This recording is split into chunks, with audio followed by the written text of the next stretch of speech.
तर आज आहे नागपंचमी आणि गावाकडे नागपंचमी ही 3 दिवसापूर्वीच चालू होते बरं का.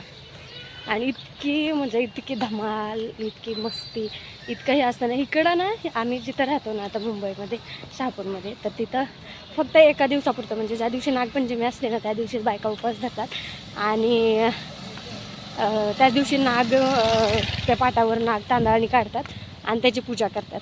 पण तसं गावाकडे तसं अजिबात नसतं आहे. म्हणजे 3 दिवस अगोदर ते नखपालिश, कोण, मेहंदीचा कोण, टिकल्या वगैरे आणतात.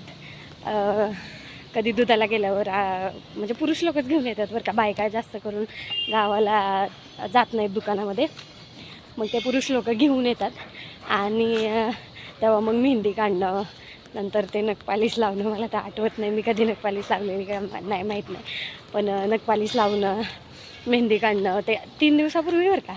नंतर काल भावाचा उपवास असतो आमच्याकडे म्हणजे गावाला. आता माझं गाव पंढरपूरच्या जवळ आहे, तर तिथे काल उपवास धरलेला जातो. आणि आज गावात बायका वगैरे जातात, म्हणजे मोठा कार्यक्रम असतो बरं का गावात. आजच्या दिवशी म्हणजे नागपंचमीच्या दिवशी गौर वगैरे पूजली जाते. आणि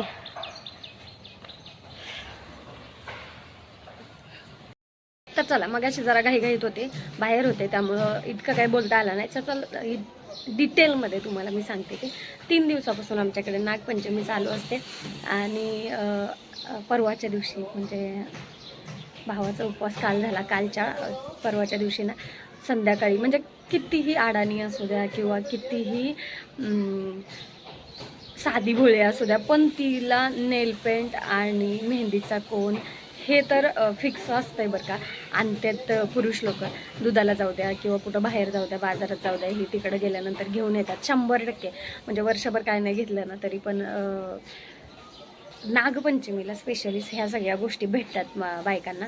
आणि मग त्याच दिवशी थोडी का होईना पण हातावर मेहंदी काढली जाते बरं का. अडाणी कितीही म्हणलं ना, किती अडाणी बाई असली ना तरी ती हातावर मेहंदी थोडी तरी काढते. म्हणजे रेषा म्हणा किंवा टिपकं म्हणा असं काहीतरी काढत असते. आणि लगेच काल भावाचा उपवास, तर भावाच्या उपवासा दिवशी स्पेशली उपवास तर असतोच बरं का. पण त्या काय म्हणते ते ज्वारीच्या जुंधळं त्याच्या लाह्या केल्या जातात. आणि मग त्या लाह्या नंतर दूध, कापूस वगैरे ते सगळं साहित्य घेऊन वारूळ शोधतात. अगोदर वारूळ बघायचं कुठं आहे ते, आणि मग नंतर ते सगळं घेऊन वारुळाला जायचं, तिथं वारुळाला पूजा करायची वगैरे. तिथून नंतर घरी आल्यानंतर मग बायका फराळ करतात आणि बरं का. आणि मग घरी आल्यानंतर देवपूजा वगैरे सगळं देवांच्या पुढं वगैरे ठेवून कालचा हा दिवस असा जातो. मग आज पण वारुळाला जाऊन पूजा करून ही नंतर मग घरी येतात. आणि आज आमच्याकडे स्पेशली काय असतं माहिती आहे का, गावात जातात बायका. म्हणजे ती प्रथाच आहे बरं का. प्रत्येक गावची प्रथा ही वेगळी असते. तर ना प्रत्येक गावची प्रथा ही वेगळी असते. आणि आमच्या गावातलं स्पेशली थोडंसं सांगते. सकाळच्या बायका लवकर कामं आवरतात आणि सकाळचं कामं लवकर आवरतात म्हणजे किती, कारण सगळे शेतात काम करणाऱ्या आणि सगळ्या अशा वाडी वस्तींवरनी राहणाऱ्याच बायका असतात. गावात राहणाऱ्या बायका ह्या काय म्हणते ते, त्या पण आदले म्हणजे कामाला जातात. नागपंचमी दिवशी त्यांनी पण सुट्टी घेतलेली असते. आणि मग त्या दिवशी ना पाटलाचा वाडा आहे आमच्याकडे, जुना पाटलाचा वाडा आहे. आणि त्या जुन्या पाटलाच्या वाड्यात ना त्या बायका जमा होतात, सगळ्या बायका. म्हणजे एकदम नटून थटून एकदम सगळ्या काय म्हणजे सासरवासिनी असू द्या किंवा माहेरवासिनी असू द्या. आणि स्पेशली पहिले जुन्या म्हणजे आम्ही जेव्हा माझं लग्न झालं नव्हतं त्या टायमिंगला माहेरला लेकी ना खास करून स्पेशल नागपंचमीला खरंच भरपूर बायका येत होत्या बरं का. म्हणजे भरपूर लेकी येत होत्या. आजकाल कोणी नाही जाते किंवा कोणी नाही हे करत. आणि मग त्या टायमिंगला ना झाडं वगैरे भरपूर होती, तर आम्ही रस्त्याने ना वस्तीवरून गावात चालत जायचो. आणि चालत जाताना मग तिथं इतकी रस्त्याला मोठी मोठी मोठी मोठी झाडं असायची. पहिलं इतकं चांगलं रस्ता झालेलं नव्हतं, त्यामुळे अशा पायवाटाच असल्यासारख्या असायच्या. आणि मग इतकी मोठी मोठी झाडं झालेली होती ना रस्त्याने. तर मग ते लोकांना बायका, त्यांना माहिती आहे नागपंचमीला बायका जाणाऱ्या येणाऱ्या गावात असते त्यामुळं मग ते झोका बांधून ठेवायचे. असं ते वायुरूप, मोठे वायुरूपचे ते हे असतात ना, दोर असतात ना, तसल्या दोरने झोका बांधून ठेवायचे. मोठे मोठे म्हणजे एका झोक्यावर दोघी दोघी तिघी तिघी खेळल्या पाहिजे, ते असा मोठा झोका बांधून ठेवायचे ते. आणि ना असे असे असे मोठे झोके बांधायचे. मग ते थोडं खेळत वगैरे ते झोका खेळत ही ती आम्ही गावात जायचो. गावात गेल्यानंतर मग सगळ्या बायका एकत्र यायच्या, फुगड्या, नंतर ते जुनी गाणी, नंतर भरपूर खेळ खेळले जायचे. मग तिथून जिथं तो पाटलाचा वाडा आहे ना, तिथं ते गौर वगैरे बनवायचे आदल्या दिवशी. मग त्याच्यावरती गव्हाणी लावायचे वगैरे.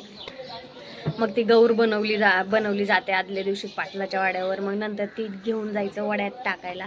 मग ती संध्याकाळी बरोबर 4-4:30च्या टायमिंगला, किंवा आता लवकर काढत असतील काय माहीत नाही, मग पहिले 4-4:30च्या टायमिंगला गौर टाकायला जायचे वड्यात. आणि तिथं वड्याच्या बाजूला चिटकूनच एक आमची म्हणजे मोठी शाळा आहे आमच्या गावात. तर त्या शाळेच्या तिथं सगळ्या बायका गौर टाकली ना की तिथं जमायच्या. आणि मग तिथं 2 पार्ट्या व्हायच्या. 2 पार्ट्या, एकीकडे एक पार्टी व्हायची आणि एकीकडे एक पार्टी व्हायची. आणि म्हणजे निम्म्या बायका तिकडं, निम्म्या ज्यांना तिकडं त्या म्हणजे त्या आधीतल्या असतील त्या तिकडं, किंवा ह्या आधीतल्या असतील त्या ह्या इकडं, अशा मिळून 2 पार्ट्या व्हायच्या. आणि हातातनी काट्या किंवा ते गावाला झाडू बनवतात ना झाडायसाठी ह्याचा, ते आता ना मला नाव आठवत नाही, तर तसलं ढाळा हातात घेऊन ना एकामेकींना शिव्या घसरफुगडी घालत एकामेकींना शिव्या देत घसरफुगडी घालत तिथं जायचं. म्हणजे ते डपली काय म्हणते, डपडं वाजवणारी वगैरे ती पण लोक असतात मध्ये. आणि मग जास्त करून तेच लोक बरं का तिथं मार खातात, कारण बायका निघून येतात बाजूला. आणि मग असे शिव्या देत ही ती, म्हणजे ती काय प्रथा आहे ते माहिती नाही, पण शिव्या देत ही ती सगळं साजरं केलं जातं. आणि मग 5-6 राऊंड खेळतात आणि मग ज्याच्या त्याच्या घरी जातात. तर तुमच्याकडे पण काय प्रथा वगैरे असल्या तर नक्की मला कमेंटमध्ये सांगा. आणि व्हिडिओ आवडल्यास नक्की लाईक करा, चॅनलला सबस्क्राईब करा. धन्यवाद.